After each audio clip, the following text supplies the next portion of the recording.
દાહોદ જિલ્લાની ધાવડિયા જિલ્લા પંચાયત બેઠક પર ભાજપના મહિલા ઉમેદવારના પતિનો વિડીયો વાયરલ। ભાજપ ઉમેદવાર સુમનબેનના પતિ મુકેશ ડામોર ગ્રામજનોને રૂપિયા વેચતા હોય તેવો વિડીયો સોશિયલ મીડિયા પર વાયરલ થઈ રહ્યો છે।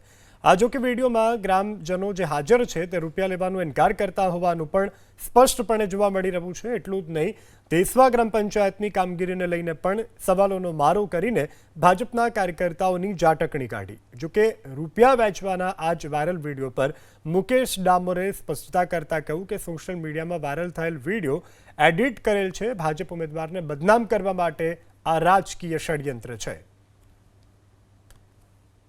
आज अमे गेसवा एक ग्राम पंचायत है त्या अमे प्रसादना भागरूपे गया था અને મેં એક ફેસબુક ઉપર અને સોશિયલ મીડિયાથી એક વિડીયો દેખ્યો છે। એ વિડીયોની અંદર ક્યાંક એડિટ કરવામાં આવ્યું એવું લાગે છે।